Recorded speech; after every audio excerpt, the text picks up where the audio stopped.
गजध्वजाय विद्महे पद्महस्ताय धीमहि तन्नो राहु। नमस्कार, मैं सुनील कुमार गुप्ता आपका बहुत स्वागत करता हूं सिटी न्यूज पर। और सिटी न्यूज पर मुझे देख रहे हैं सुनील कुमार गुप्ता को। जैसा कि आपको पता है कि हर शनिवार हम लेकर के आते हैं जीवन में ज्योतिष का क्या है प्रभाव और आप कैसे ज्योतिष से जीवन को बेहतर बना सकते हैं। मुंगेर के लब्ध प्रतिष्ठित ज्योतिषाचार्य अविनाश कुमार शास्त्री आपके हर सवालों का जवाब देने के लिए हर शनिवार यहाँ उपस्थित होते हैं सिटी न्यूज के इस मंच पर। जैसा कि आपको पता होगा और सभी लोग जो ज्योतिष को मानते हैं वो 3 ग्रह से डरते हैं, शनि, राहु और केतु। शनि की चर्चा हमने पहले के एपिसोड में कर चुके हैं और इस बार का विषय है राहु केतु। राहु और केतु, जैसा कि सुनने में ही पता चलता है कि राहु केतु से लोग डर जाते हैं। आखिर ये राहु केतु है क्या और राहु केतु से क्या दुष्प्रभाव होता है, जीवन में क्या प्रभाव पड़ता है, इन्हीं सब बातों की चर्चा करेंगे अविनाश कुमार शास्त्री जो मुंगेर के लब्ध प्रतिष्ठित ज्योतिषाचार्य है। सबसे पहले सर सिटी न्यूज में आपका बहुत बहुत स्वागत है। जी सुनील जी, धन्यवाद। सबसे पहले मैं सिटी न्यूज के तमाम दर्शकों को सादर नमस्कार करता हूं। जैसा कि आज का विषय है कि हम लोग जो चर्चा करेंगे उसका विषय होगा राहु और केतु पर। जी, तो राहु और केतु का क्या है हमारे जीवन पर प्रभाव, इसकी चर्चा हम लोग करेंगे। तो सबसे पहले जो हम चर्चा करेंगे तो राहु के बारे में जैसे ही चर्चा आती है तो लोगों के मन में एक भय सा व्याप्त हो जाता है। निश्चित रूप से वो भय व्याप्त होता है और ये लोग एक प्रकार से डर जाते हैं कि राहु केतु हमारे जीवन में क्या प्रभाव करेगा, क्या परिणाम इसके होंगे। लेकिन सबसे पहले जो सवाल आता है इंसान के जीवन में कि राहु केतु की उत्पत्ति कहाँ से हुई है, ये कहाँ से आए हैं। जी, इस पर देखिए सुनिए, राहु और केतु की उत्पत्ति की कथा बड़ी ही रोचक है। पहले तो एक बात हम जान लें राहु और केतु के बारे में कि अगर ग्रहों की बात करें नवग्रहों में तो राहु और केतु को छाया ग्रह कहा गया है। मतलब नवग्रह की सूर्य के जो परिक्रमा जो सौरमंडल में जो हाँ, तो राहु और केतु के बारे में समझा जाए कि राहु और केतु जो है वो छाया ग्रह है। और भी ग्रह जो है वो पिंड के रूप में है, जो दिखाई देते हैं पिंड के रूप में। लेकिन राहु और केतु पिंड के रूप में खगोल में एस्ट्रोनॉमिक दृष्टिकोण से देखा जाए तो खगोल में वो पिंड के रूप में नहीं है। अच्छा। चंद्रमा सूर्य और पृथ्वी के सापेक्ष जब दक्षिण से उत्तर की ओर परिक्रमा करता है तो उसके सापेक्ष सूर्य और पृथ्वी के सापेक्ष चंद्रमा से जो कटान बिंदु बनता है उसे क्रांति वृत्त कहते हैं और उसे राहु कहते हैं। फिर उसी तरह चंद्रमा जब उत्तर से दक्षिण की ओर परिक्रमा करता है सूर्य और पृथ्वी के सापेक्ष तो जो क्रांति वृत्त बनता है, जो कटान बिंदु बनता है, उसे केतु कहते हैं। ये खगोलीय दृष्टिकोण है। अब यदि हम लोग ज्योतिषीय दृष्टिकोण से बात करें ग्रहों के स्थान, हालांकि हमारे ऋषि मनुष्यों ने जो है राहु और केतु को ग्रहों का स्थान दिया है। इसका मनुष्य के जीवन पर बहुत ही जबरदस्त प्रभाव है। राहु और ये तो मैंने उनका खगोलीय स्वरूप बताया है। जी। ये तो रही खगोलीय तरीके से उत्पत्ति राहु और केतु की, लेकिन इसका उत्पत्ति कैसे हुई, इस पर आप प्रकाश डालें। देखिए, राहु और केतु की उत्पत्ति की कथा बड़ी ही रोचक है। जी। स्कंद पुराण के अवंती खंड के अंतर्गत राहु और केतु की उत्पत्ति की कथा है।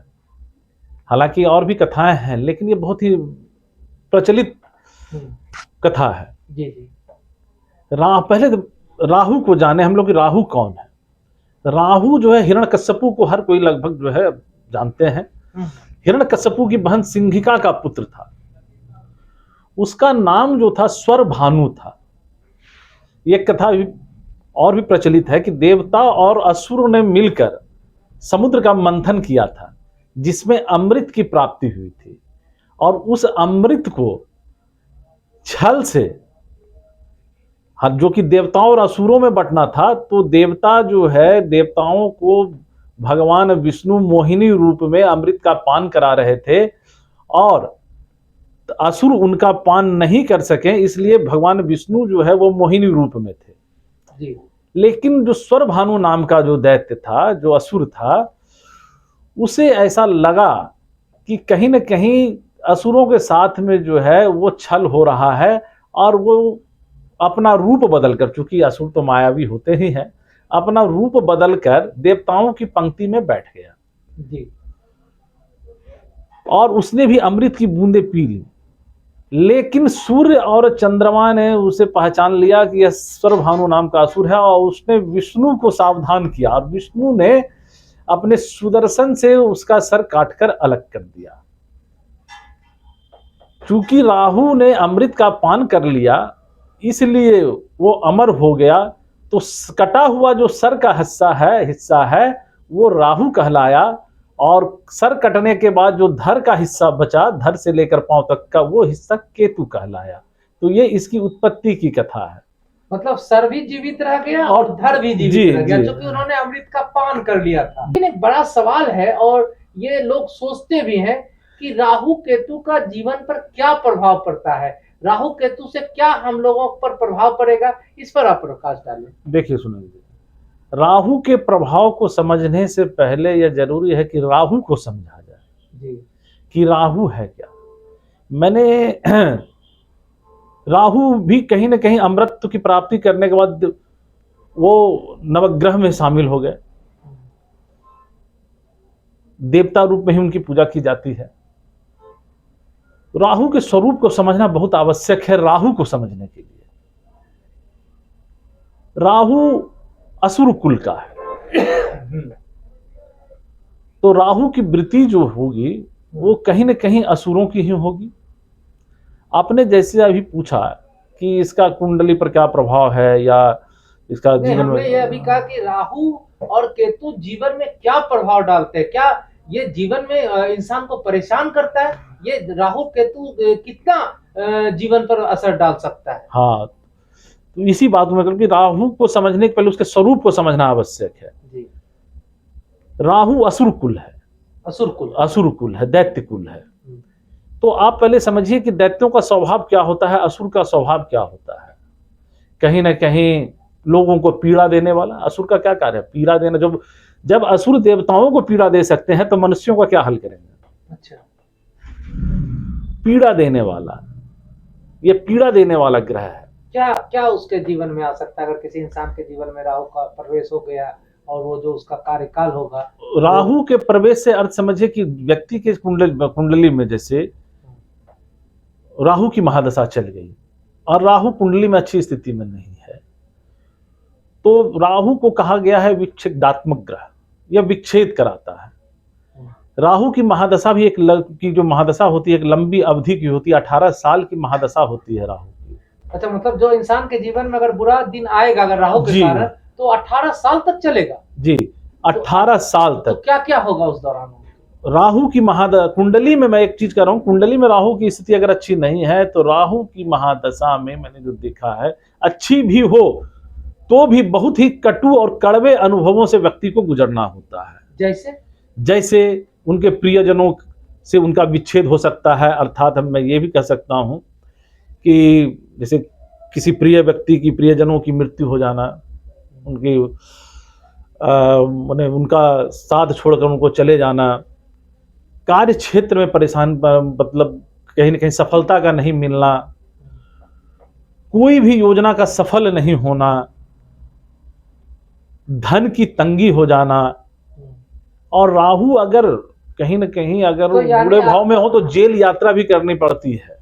यानी आपका कहना है कि अगर राहु का अगर बुरा स्थिति में हो तो इंसान जेल चला जाएगा, इंसान के जीवन में खुशियां गायब हो जाएगी, और 18 साल तक वो जीवन में परेशान करते रहेगा। यहाँ तक आपने कहा कि उनके परिजनों का, स्वजनों का आकस्मिक निधन होने लगेगा, यानी घर में आकस्मिक मौत भी होना शुरू हो जाएगा। यानी वो कुछ भी करेंगे, अगर वो मिट्टी, सोना को भी छुएंगे तो वो मिट्टी हो जाएगा। क्या आपका ये तात्पर्य है? मेरा तात्पर्य यही है सुनील जी कि राहु कहीं न कहीं व्यक्ति को जीवन में कड़वे अनुभवों से गुजारता है। कड़वे अनुभव जी, तो कड़वा अनुभव जब तक व्यक्ति को विपत्ति नहीं आएगी तो व्यक्ति को कटु अनुभव हासिल होगा नहीं। तो ये सोना तपकर ही निखरता है। अगर राहु के अगर हम सकारात्मक पक्ष को देखें तो इतना तपा देता है कि व्यक्ति राहु की महादशा के बाद निखर कर सोना हो जाता है। वाह, मतलब वो राहु की महादशा अगर खत्म हो गई तो आप निखर करके सोना भी बन सकते हैं। ये बताइए कि ये तो हो गया बुरा प्रभाव, अगर कुंडली में राहु प्रवेश किया है तो ये बुरा प्रभाव है। इनके अच्छे प्रभाव भी तो देखने को मिलते हैं। देखिए समझिए, मैंने आपको एक अभी कहा कि राहु को समझने के लिए राहु के स्वरूप को समझिए। जी। असुर कुल है, तो असुर ऐसा नहीं है कि असुर को आपने देखा होगा उसमें सामर्थ्य है देवताओं को भी पराजित करने का। असुरों ने देवताओं को भी पराजित किया है। तो सामर्थ्यवान राहु जो है असुर कुल का होने के कारण सामर्थ्यवान ग्रह है, लेकिन इसमें जो असुर के गुण हैं वो भी शामिल है। असुर क्या होते हैं? मायावी, हाँ, छल। आपको मैं बता दूं कि राहु कुंडली के जिस भी भाव में रहते हैं, जैसे लग्न से लेकर 12 द्वादश भाव तक है, जिस भी भाव में रहेगा राहु, उस भाव की हानि जरूर करता है। अगर धन भाव में है तो निश्चित रूप से धन की हानि करेगा, धन से जुड़ी हुई समस्याओं को बनाकर रखेगा। तृतीय भाव में है तो भाई बहनों से समस्या बनाकर रखेगा। चतुर्थ भाव में है तो कहीं ना कहीं भूमि, वाहन, इन सभी चीजों से संबंधित समस्याओं को बनाकर रखेगा। पंचम भाव में है तो संतान संबंधी समस्याएं होंगी। राहु का तृतीय, छठे और 11वें भाव में उसका अच्छा फल कहा गया है।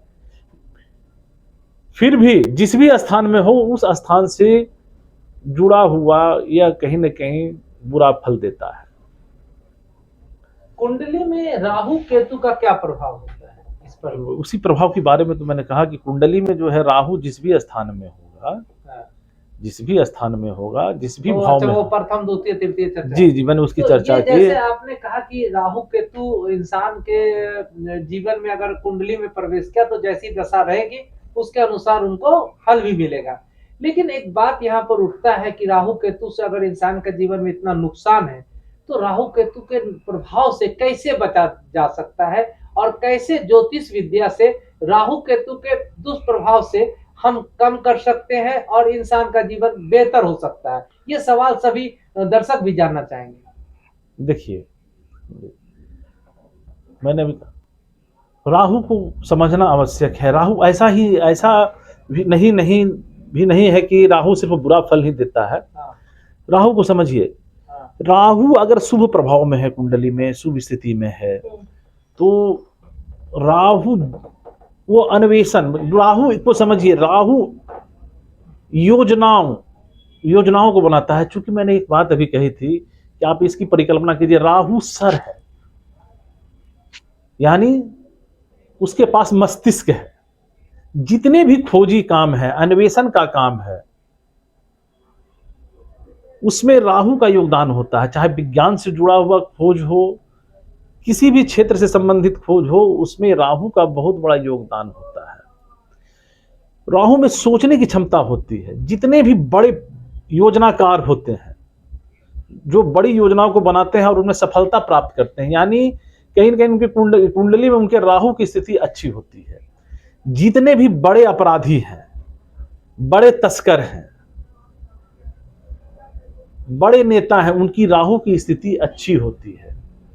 गुप्त रूप से जितने भी कार्य किए जाते हैं उनमें राहु का बहुत बड़ा योगदान होता है। कोई भी व्यक्ति अपने गुप्त कार्य में तब तक सफलता प्राप्त नहीं कर सकता है जबकि कुंडली में उनके राहु की स्थिति अच्छी नहीं हो। सीआईडी से जुड़े लोग, खुफिया विभाग से जुड़े लोग, इन सभी विभागों से जुड़े लोगों पर राहु का बहुत ही अच्छा प्रभाव होता है, तभी वो अपने योजना में सफलता प्राप्त करते हैं। राहु को दूसरे दृष्टिकोण से समझाया जाए कि राहु कहीं न कहीं जो संयोग होता है, कभी आप सुनते हैं कि बड़ा संयोग से ऐसा हो गया, संयोग से बड़ा अच्छा हो गया, तो संयोग जिनका भी साथ देता है, अगर कुंडली में उनकी राहु की स्थिति अच्छी है तभी संयोग भी साथ देता है। और संयोग जब साथ नहीं दे, आपने मेहनत कर करके कोई बड़ी परियोजनाओं पे काम किया और आपकी मेहनत असफल हो गई, यानी निश्चित रूप से आपका राहु आपकी कुंडली में अच्छा नहीं है। ये तो आपने राहु के बारे में बता दिया, और केतु के बारे में चर्चा करें उससे पहले हम लेते हैं एक छोटा सा ब्रेक, क्योंकि ये अविनाश कुमार शास्त्री मुंगेर जिले के लब्ध प्रतिष्ठित ज्योतिषाचार्य है, और इनका 2 जगह सेंटर है, दलहट्टा में तारामंडल के नाम से, और मुंगेर के इस बाजार इलाके में यादे कलर लैब के पास एस्ट्रो वर्ल्ड के नाम से भी इनका यहाँ कार्यालय है।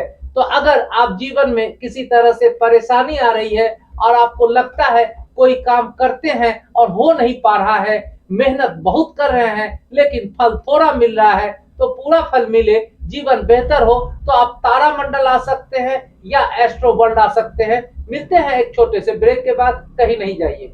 अपने खाने में स्वाद और खुशबू का तड़का लगाना हुआ बहुत आसान। बाबा ब्रांड प्रीमियम हींग के साथ स्वाद का असली नवाब। खाना बनाए लाजवाब शुद्ध और जानदार खुशबू वाला बाबा ब्रांड प्रीमियम हींग, तो अब से बोरिंग खाना भी मजेदार बनेगा जब उसमें बाबा ब्रांड प्रीमियम हींग का तड़का लगेगा। इसीलिए सोचिए मत और अपने नजदीकी दुकानदार से अभी मंगवाएं। अपने खाने में स्वाद और खुशबू का तड़का लगाना हुआ बहुत आसान। बाबा ब्रांड प्रीमियम हींग के साथ स्वाद का असली नवाब। खाना बनाए लाजवाब शुद्ध और जानदार खुशबू वाला बाबा ब्रांड प्रीमियम हींग, तो अब से बोरिंग खाना भी मजेदार बनेगा जब उसमें बाबा ब्रांड प्रीमियम हींग का तड़का लगेगा। इसीलिए सोचिए मत और अपने नजदीकी दुकानदार से अभी मंगवाएं। ब्रेक के बाद हम पुनः आपका स्वागत करते हैं सिटी न्यूज में। सिटी न्यूज में देख रहे हैं इस बार आप राहु और केतु के प्रभाव और इससे बचने के उपाय। राहु के बारे में हमने जानकारी ब्रेक से पहले लिया, और अब जानते हैं केतु के बारे में। देखिए सुनिए, जैसा कि मैंने पहले कहा कि राहु के पास सड़ है, यानी मस्तिष्क है। वह सोचता है, योजनाओं को बनाता है, प्लान करता है। चूंकि असुर कुल है, इसलिए असुरी शक्ति का भी निवास उनकी योजनाओं में होता है। केतु धर है, लेकिन एक बात है कि केतु के पास हृदय है। केतु अगर कुंडली में शुभ स्थिति में हो, तो कहीं ऐसे कुंडली में हमारे मनुष्यों ने केतु को मोक्षदायी ग्रह भी कहा है, अध्यात्म की ओर ले जाने वाला ग्रह भी कहा है। और केतु जिस भी ग्रह के साथ होता है कुंडली में, उसकी शक्ति को 5 गुना बढ़ा दे देता है। तो केतु के बारे में समझना आवश्यक है कि क्यों इसे मोक्षदायी कहा गया है। केतु है क्या? केतु अगर शुभ राशि में है, अच्छी राशि में है, कुंडली में अनुकूल है, तो व्यक्ति की प्रवृत्ति आध्यात्मिक होती है। केतु, अच्छे केतु से जुड़ा रहने वाला व्यक्ति, वो उसका जो है कहीं ना कहीं हृदय जो है निर्मल होता है और हृदय से काम लेने वाला होता है। क्योंकि केतु के पास हृदय है, अचानक, क्योंकि केतु अचानक फल देने वाला ग्रह है,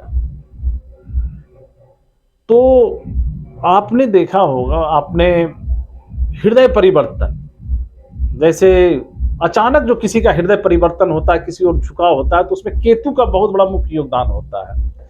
जैसे यदि हम बात करें सम्राट अशोक की,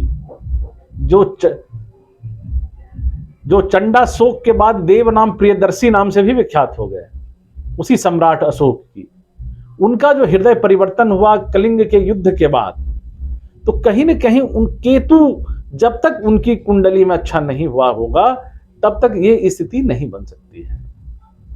दूसरी बात, एक उदाहरण मैं और देना चाहूंगा अंगुलीमाल का। एक शब्द, बुद्ध के एक शब्द, मैं तो ठहर गया तुम कब ठहरोगे, अंगुलीमाल के हृदय को परिवर्तित कर दिया। तो अचानक जब भी हृदय परिवर्तन हो और आध्यात्म की ओर मन चला जाए, तो उसमें केतु का बहुत बड़ा योगदान होता है। बिना अच्छे केतु के यह संभव नहीं है। आप देखते होंगे बहुत सारे लोग सन्यास की ओर मुखर हो जाते हैं। बहुत सारे हमारे सनातन धर्म में बहुत सारे संप्रदाय विशेष से लोग जुड़ जाते हैं, अध्यात्म की ओर साधु बन जाते हैं, सन्यासी बन जाते हैं। तो कहीं ना कहीं यह शुभ केतु के लक्षणों का पहचान है। तो ये केतु के बारे में दर्शकों आपने जाना। लब्ध प्रतिष्ठित ज्योतिषाचार्य अविनाश कुमार शास्त्री के हाँ, एक बात और कहना चाहूंगा। राहु और केतु, समझ, राहु यदि बुरा हो तो ये कहीं न कहीं बीमारी, ऐसी बीमारियों को देता है जो जिसमें लंबे समय तक आपको इसकी पीड़ा हो सकती है, बना रहता है मानसिक तनाव। केतु इन सबों की केतु जरूरत क्या कर सकता है? हाँ, केतु में क्या होता है, जैसे मैंने कहा कि अचानक हृदय परिवर्तन जैसे होता है, और केतु की स्थिति बुरी है तो अचानक आपके साथ में बुरी घटना हो सकती है। जैसे कोई एक्सीडेंट होता, दुर्घटना होती है, पता चला कि किसी व्यक्ति की दुर्घटना हो गई, उनके पैर को काटना पड़ा, किसी अंग को काटना पड़ा, तो सर और धड़ अलग अलग होने के कारण एक प्रकार से ये विकृत ऊर्जा भी है। अगर स्थिति बुरी हो तो इसके विकृत परिणाम मिलते हैं। ये तो राहु केतु के बारे में आपने बताया कि क्या ये नुकसान कर सकते हैं, लेकिन चूंकि राहु केतु के दुष्प्रभाव से अगर हमें बचना हो, वो अगर बुरा कर रहा है तो वो कैसे हमारे जीवन में अच्छे में बदल जाए, कैसे हमारा जीवन बेहतर हो जाए, तो इसके लिए ज्योतिष शास्त्र क्या करता है? देखिए, हर ग्रह के अधिपति देवता होते हैं। राहु के अधिदेवता जो हैं वो शिव हैं, केतु के गणेश हैं। राहु की माता जो थी वो शिव की बहुत बड़ी भक्त थी। उन्होंने अपने पुत्र के लिए शिव से वरदान भी मांगा। इसलिए राहु के बारे में कहा जाता है कि जहां रुद्र है, जहां रुद्राभिषेक है, वहां राहु का दुष्प्रभाव नहीं है। अगर राहु के कारण आपको बुरे समय का सामना करना पड़ रहा हो, तो उसके लिए सबसे पहले है कि अगर आप भक्ति करें तो शिव की भक्ति कैसे करें? शनिवार के दिन शिवलिंग पर आप जल में कुश डालकर शिवलिंग का अभिषेक करें। शिव के मंत्रों का जाप करें, महामृत्युंजय मंत्र का जाप करें। राहु के मंत्र ओम रांग राहवे नमः, इस मंत्र का नित्य जाप करें कम से कम 108 बार। और राहु यदि घर में ज्यादा बुरा परिणाम दे रहा हो तो एक उपाय करें, अमावस्या के दिन, पूर्णिमा के दिन आप 4 जटा वाली नारियल लेकर आए। अलग अलग नारियलों को अलग अलग नीले कपड़े में बांधकर अपने घर के चारों दिशाओं में रख दें। फिर जब अमावस्या की तिथि आ जाए, पूर्णिमा के बाद, उसे ले जाकर गंगा में विसर्जित कर दें। इससे राहु का दुष्प्रभाव बहुत कम होगा। रही बात केतु की, अगर यानी राहु के बारे में आपने, जैसा कि आपने कहा कि राहु के प्रकोप को अगर कम करना हो तो शनिवार को जो लोग हैं वो शिवलिंग पे जल चढ़ाएं कुश डाल करके। और साथ ही साथ आप ये भी बता रहे हैं कि इससे कई और उपाय भी हैं जो करके आप राहु के प्रभाव को कम कर सकते हैं। तो केतु के प्रभाव को कैसे हम कम करेंगे? केतु के प्रभाव के लिए भगवान गणपति के मंत्रों का जाप करें। सबसे अच्छा मंत्र होगा उनके लिए, बीज मंत्र है गणपति का, ओम गण गणपते नमः। इस मंत्र का 108 बार हल्दी की माला से जाप करें। मैंने 108 बार हल्दी की माला से ओम गम गणपतिये नमः का जाप करें। हाँ। और प्रत्येक शनिवार, हाँ, जिसे हम लोग 7 किस्म के अनाज, जिसे हम लोग सतंजा भी कहते हैं, 7 किस्म के साबुत अनाजों का दान किसी स्त्री को करें। इससे केतु के बुरे फल में निश्चित ही कमी आती है। राहु का भी दान आप कर सकते हैं। शनिवार के दिन आप एक सूखे गड़ी का दान, कुछ द्रव्य रखकर, कुछ यानी पैसा रखकर आप किसी गरीब व्यक्ति को इसका दान करें। राहु के भी अशुभ फलों में कमी आएगी। तो ये ज्योतिषाचार्य अविनाश कुमार शास्त्री ने बहुत बेहतर तरीके से राहु केतु की उत्पत्ति और राहु का जीवन में क्या दुष्प्रभाव हो सकता है, केतु किस तरह से जीवन को प्रभावित कर सकता है, और दोनों ग्रह से क्या लाभ मिल सकते हैं, लाभ लेने के लिए क्या उपाय किए जा सकते हैं, उन्होंने बहुत सुलभ तरीके से आप लोगों के बीच रखा और हम विशेष आभार प्रकट करते हैं इनका सिटी न्यूज पर। ये प्रत्येक शनिवार को आकर आपका मार्गदर्शन करते हैं ज्योतिष शास्त्र से किस तरह ग्रहों के दुष्प्रभाव को अपने जीवन पर अगर पड़ रहा है तो हम कम कैसे कर सकते हैं और बेहतर जिंदगी जी सकते हैं। इसके लिए हम विशेष आभार प्रकट करते हैं और अगले एपिसोड में यानी अगले शनिवार को निश्चित रूप से सिटी न्यूज को ट्यून कर लीजिएगा और शनिवार शाम 7 बजे अगले शनिवार को लेकर के आएंगे राहु और केतु से बनने वाले योग से जो उत्पन्न होता है काल सर्प योग।